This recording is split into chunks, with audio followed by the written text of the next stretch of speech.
Hello, ഇപ്പോൾ നിങ്ങൾ തമ്മിലും ക്യാപ്ഷനും കണ്ടതുപോലെ തന്നെ ഇന്ന് നമ്മളൊരു അടിപൊളി ഡേ ഇൻ മൈ ലൈഫിൻ്റെ വീഡിയോ ഇട്ടിട്ട് വന്നുള്ളത്. അപ്പോൾ അതിന് എല്ലാവർക്കും ഗുഡ് മോർണിംഗ്. അപ്പോൾ ഒരുപാടായി നമ്മൾ ലോങ് വീഡിയോയും ഡേ ഇൻ മൈ ലൈഫും കാര്യങ്ങളൊക്കെ ഇട്ടിട്ട് ഇപ്പോൾ ഒരു അടിപൊളി വീഡിയോ ആവുമെന്ന് വിചാരിച്ചു. നിങ്ങൾ മാക്സിമം ലൈക്ക് ചെയ്യുക, ഷെയർ ചെയ്യുക, കമൻറ്റ് ചെയ്യുക, ചാനൽ സബ്സ്ക്രൈബ് ചെയ്യാത്തവരൊക്കെ ഒന്ന് സബ്സ്ക്രൈബ് ചെയ്ത് സപ്പോർട്ട് ചെയ്യുക. ഞാൻ സൺഡേ ചെയ്തുകൊണ്ട് തന്നെ ഡയറക്റ്റ് എണീറ്റ് പാടെ കിച്ചണിലോട്ടാണ് പോയിട്ടുണ്ടായിരുന്നത്. കാരണം ബ്രേക്ക്ഫാസ്റ്റ് എന്താണെന്ന് അറിഞ്ഞു കഴിഞ്ഞാൽ നമുക്ക് ആ ഒരു ഇൻട്രസ്റ്റ് വരുള്ളൂ എനിക്ക് കേട്ടോ. കാരണം എനിക്ക് ഇഷ്ടപ്പെട്ട സ്പെഷ്യൽ ഐറ്റംസും കാര്യങ്ങളൊക്കെ ആണെങ്കിൽ ഞാൻ വേഗം പോയി പല്ലേച്ച് ചായ കുടിക്കാനായിട്ട് വരും കേട്ടോ. അങ്ങനെ എനിക്ക് ഇഷ്ടപ്പെട്ടതാണ് നൂൽപ്പൊടും ചെറുപയർ കറിയും. അപ്പോൾ ഞാൻ വേഗം പല്ലേച്ച് വന്നിട്ടുണ്ട്. അങ്ങനെ പല്ലേച്ച് വന്നതിന് ശേഷം ഞാൻ ആവശ്യത്തിന് വെള്ളം കുടിക്കുന്നുണ്ട് കേട്ടോ. കാരണം ഇന്നും എണീറ്റ് വന്ന് പല്ലൊക്കെ തേച്ചതിന് ശേഷം വെള്ളം കുടിക്കാറുണ്ട്. നിങ്ങൾ കുടിക്കാറുണ്ടെങ്കിൽ താഴെ കമൻറ്റ് ഇടണേ. അതിനുശേഷം പിന്നെ കുറച്ച് പഠിക്കാനും കാര്യങ്ങളൊക്കെ ഉണ്ടായിരുന്നു. ക്രിസ്മസ് എക്സാം ഒക്കെ അല്ലേ വരുന്നത്. അപ്പോൾ ജസ്റ്റ് കൺസെപ്റ്റൊക്കെ ഒന്ന് മനസ്സിലാക്കാമെന്ന് വിചാരിച്ചിട്ട് കെമിസ്ട്രി എടുത്തിട്ടുണ്ടായിരുന്നു. കോർഡിനേഷൻ കോമ്പൗണ്ട്സും അതുപോലെ തന്നെ ഓർഗാനിക് നല്ല ടഫാണ്. അപ്പോൾ കുറച്ച് അതും കൂടെ ഒന്ന് നോക്കിയിട്ടുണ്ടായിരുന്നു കേട്ടോ. ഒരുപാട് നേരം ഒന്നും ഇരുന്നിട്ടുണ്ടായിരുന്നില്ല. ഏകദേശം ഒരു 3/4 മണിക്കൂർ മാത്രമേ ഇരുന്നിട്ടുണ്ടായിരുന്നുള്ളൂ. ജസ്റ്റ് ആ ഒരു കൺസെപ്റ്റ് മനസ്സിലാക്കാൻ വേണ്ടി മാത്രം കേട്ടോ.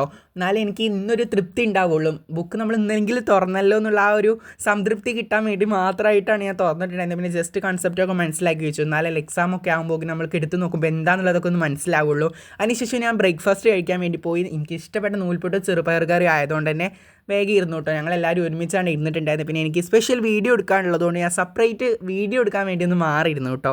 നല്ല അടിപൊളി നൂൽപ്പൊട്ടും ചെറുപയർ കറിയും ചേർത്ത് കഴിക്കാൻ വേറൊരു ടേസ്റ്റ് തന്നെയാണ്. നിങ്ങൾക്ക് ഇഷ്ടപ്പെട്ട കോംബോ എന്താണ്? നിങ്ങളെങ്ങനെയാണ്? നിങ്ങൾക്ക് ഇഷ്ടപ്പെട്ട ബ്രേക്ക്ഫാസ്റ്റും കാര്യങ്ങളൊക്കെ ആണെങ്കിൽ വേഗം വന്ന് പല്ലേച്ച് ചായ എടുക്കലാണോ? ചിലർ പല്ല് തേക്കാതെ ചായ അടിക്കുന്നവരൊക്കെ ഉണ്ടാവും. അങ്ങനെ നിങ്ങൾ പല്ല് തേക്കാതെ ചായ ഒക്കെ കുടിച്ചിട്ടുണ്ടെങ്കിൽ താഴെ കമൻറ്റ് ഇടണം കേട്ടോ. ഞാൻ അതുവരെ അങ്ങനെ കുടിച്ചിട്ടില്ല. എനിക്ക് പിന്നെ ഇഷ്ടപ്പെടാത്ത ഫുഡൊക്കെ ആണെങ്കിൽ ഞാൻ കുറച്ചൊരു ഫോണൊക്കെ കഴിച്ച് പതുക്കെ ആയിട്ടാണ് ചായ കുടിക്കാനൊക്കെ വരാറ്. അങ്ങനെ ഞാൻ ഉച്ചയ്ക്ക് ശേഷം എന്തെങ്കിലും സ്പെഷ്യൽ ഉണ്ടാക്കിയാലോ എന്ന് വിചാരിച്ചു. ഉച്ചയ്ക്ക് ഫുഡിന് വേണ്ടിയിട്ട് തന്നെ. അപ്പോൾ ഇന്ന് അമ്മ പുറത്ത് പോയിട്ടുണ്ടായിരുന്നു. അപ്പോൾ സ്പെഷ്യലായിട്ട് അല്ലെങ്കിൽ ഉച്ചയ്ക്ക് ഫുഡൊന്നും ഉണ്ടാക്കിയിട്ടുണ്ടായിരുന്നില്ല. അപ്പോൾ ഞാനും വാവയും വിചാരിച്ചു ഫ്രിഡ്ജിലാണെങ്കിൽ കുറച്ച് ചിക്കൻ ഇരിക്കുന്നുണ്ട്, വെജിറ്റബിൾസും കാര്യങ്ങളുണ്ട്, അതുപോലെ തന്നെ അരിയും ഇരിക്കുന്നുണ്ട് ബിരിയാണിയുടെ. അപ്പോൾ ഒരു സ്പെഷ്യൽ ഐറ്റം ബിരിയാണി ഉണ്ടാക്കാമെന്ന് വിചാരിച്ചു. ഞങ്ങൾ ഞങ്ങളുടെ രീതിയിലായിട്ട് ബിരിയാണി ഉണ്ടാക്കാമെന്ന് കേട്ടോ വിചാരിച്ചത്. വ്ളോഗായിട്ടൊന്നും എടുക്കാനും കാര്യങ്ങളും ഇല്ല. അപ്പോൾ ഞാൻ മ്യൂസിക് വെച്ച് അഡ്ജസ്റ്റ് ചെയ്യുന്നുണ്ട്. നിങ്ങൾക്ക് വീഡിയോ കാണുമ്പോൾ തന്നെ മനസ്സിലാവും എങ്ങനെയൊക്കെയാണ് ഞങ്ങൾ കുക്ക് ചെയ്തിട്ടുള്ള കാര്യങ്ങളൊക്കെ. അങ്ങനെ ഞാൻ വെളുത്തുള്ളിയും ഇഞ്ചിയും സെപ്പറേറ്റ് ചെയ്യാൻ നിന്നു. കാരണം അതിൻ്റെ തോലും കാര്യങ്ങളൊക്കെ ഇതാക്കിയിട്ട് ചതച്ചെടുക്കാൻ നിന്നു കേട്ടോ. വാവയാണെങ്കിൽ നമ്മുടെ അടിപൊളി ചില്ലി പേസ്റ്റ് ആക്കി എടുക്കുന്നുണ്ട്. പേസ്റ്റ് എല്ലാം ചതച്ചെടുക്കുന്നുണ്ട് കേട്ടോ ഇതിൽ. അങ്ങനെ ഞാനും വാവയും വേണ്ട സാധനങ്ങളും എല്ലാതും റെഡിയാക്കി വെച്ചിട്ടുണ്ട്. നമുക്ക് കുക്ക് ചെയ്താൽ മാത്രം മതി. അങ്ങനെ ഞങ്ങൾ ദൈവത്തിനോടൊക്കെ പ്രാർത്ഥിച്ചിട്ട് അടുപ്പത്ത് കുക്ക് ചെയ്യാനുള്ള പാത്രമൊക്കെ വെച്ചിട്ട് അതിലേക്ക് സൺഫ്ലവർ ഓയിൽ ഒഴിച്ചിട്ട് നമ്മൾ ആദ്യം ബിരിയാണിയുടെ മേലൊക്കെ ഒരു സവാള ഇടുമല്ലോ, അപ്പോൾ അതാദ്യം ഉണ്ടാക്കാമെന്ന് വിചാരിച്ചു. അങ്ങനെ സവാള നല്ല രീതിയിൽ മുരിപ്പിച്ചെടുക്കാമെന്ന് വിചാരിച്ചിട്ട് സൺഫ്ലവർ ഓയിൽ ഒഴിച്ചിട്ട് അതിലേക്ക് സവാള ഇട്ടിട്ട് നല്ല രീതിയിൽ വാട്ടിയെടുക്കുന്നുണ്ട്. ആ ഒരു ബ്രൗൺ കളർ ആവുന്ന വരെ ഒന്ന് വാട്ടിയെടുക്കുന്നുണ്ട്. ബ്രൗൺ കളറായപ്പോൾ നമ്മളതെടുത്ത് മാറ്റുന്നുണ്ട് കേട്ടോ. എന്നിട്ട് ആ ഒരു പാത്രത്തിൽ തന്നെ സൺഫ്ലവർ ഓയിൽ വീണ്ടും ഒഴിച്ചിട്ട് അതിലേക്ക് ആവശ്യത്തിന് സവാള ഇട്ട് കുറച്ച് ഉപ്പും കൂടി ഇട്ട് നല്ല രീതിയിലൊന്ന് വാട്ടിയെടുക്കുന്നുണ്ട്. അങ്ങനെ നമ്മുടെ കുക്കിംഗ് തുടങ്ങി കേട്ടോ.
അങ്ങനെ വീഡിയോ എടുക്കുന്ന ഇടയിൽ അമ്മ വന്നിട്ടുണ്ടായിരുന്നു. അങ്ങനെ അമ്മ വന്നപ്പോൾ അമ്മ ദമ്മിടലും കാര്യങ്ങളൊക്കെ ഏറ്റെടുത്തു. അങ്ങനെ ഞാൻ കുളിക്കാൻ പോവുകയാണ്. കുളിച്ച് വന്നപ്പോൾ തന്നെ എൻ്റെ ഫേസിലും കാണുമ്പോൾ തന്നെ മനസ്സിലാവും നല്ല രീതിയിൽ എനർജി ഫീൽ ചെയ്യുന്നുണ്ട്. എനിക്ക് അങ്ങനെ തന്നെയാണ്. പൊതുവേ എനിക്ക് കുളിച്ച് കഴിഞ്ഞാലേ ഒരു എനർജി കിട്ടുള്ളൂ. അതുവരെ ഞാനിങ്ങനെ എനർജി ഇല്ലാതെ നടക്കലാണ്. അങ്ങനെ ദമ്മ് പൊട്ടിക്കാൻ പോവുകയാണ്. ഒക്കെ സെറ്റ് ആ കനലൊക്കെ ഇടുന്ന് മേലെ നിന്നെടുത്ത് ദമ്മ് പൊട്ടിക്കുകയാണ്. അങ്ങനെ പൊട്ടിച്ചപ്പോൾ നല്ല സ്മെല്ലും കാര്യങ്ങളും കാണുമ്പോൾ തന്നെ നല്ല അടിപൊളിയായിട്ട് കിട്ടിയിട്ടുണ്ട്.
അങ്ങനെ ഫുഡൊക്കെ കഴിച്ച് കഴിഞ്ഞാൽ നല്ല അടിപൊളി ഫുഡായിരുന്നു. ഞങ്ങൾ ഉണ്ടാക്കിയതെന്ന് പറയില്ല, നല്ല ടേസ്റ്റ് ഉണ്ടായിരുന്നുണ്ടോ. എനിക്ക് നല്ല രീതിയിൽ ഇഷ്ടമായി, നല്ല ആസ്വദിച്ച് തന്നെ ഞാൻ കഴിച്ചു കേട്ടോ.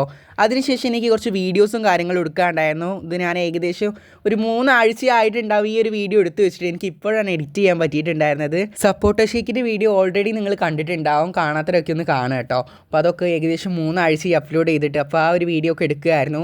പിന്നെ എനിക്ക് റെക്കോർഡ് എഴുതാനുണ്ടായിരുന്നു. അപ്പോൾ ഞാൻ റെക്കോർഡും കാര്യങ്ങളൊക്കെ ഇരുന്ന് എഴുതിയിട്ടുണ്ടായിരുന്നു. പിന്നെ അതിനുശേഷം ക്രിസ്മസ് എക്സാമൊക്കെ അല്ലേ വരുന്നത്. ഇത് 3 ആഴ്ച മുൻപ് പഠിച്ചതാട്ടോ. ഇപ്പോൾ എക്സാം എടുത്തുമ്പോൾ ഒന്നും പഠിക്കാൻ പറ്റണില്ല, ഒന്നും പഠിച്ചിട്ടുമില്ല. അങ്ങനെ സുവോളജി പഠിച്ചിട്ടുണ്ടായിരുന്നു ആ ഒരു ടൈമിൽ. അങ്ങനെ ഇത്രയേ ഉള്ളൂ. വീഡിയോ വൈൻഡപ്പ് ചെയ്യാണ്. വീഡിയോ ഇഷ്ടപ്പെട്ട് കഴിഞ്ഞാൽ ലൈക്ക് ചെയ്യാനും ചാനൽ സബ്സ്ക്രൈബ് ചെയ്യാത്തിരിക്കുന്നു മാക്സിമം സബ്സ്ക്രൈബ് ചെയ്ത് സപ്പോർട്ട് ചെയ്യാനും മറക്കരുത് കേട്ടോ. നിങ്ങളെങ്ങനെയാണ് പരീക്ഷ എടുക്കുമ്പോഴാണ് പഠിക്കൽ? കമൻറ്റ് ഇടണേ.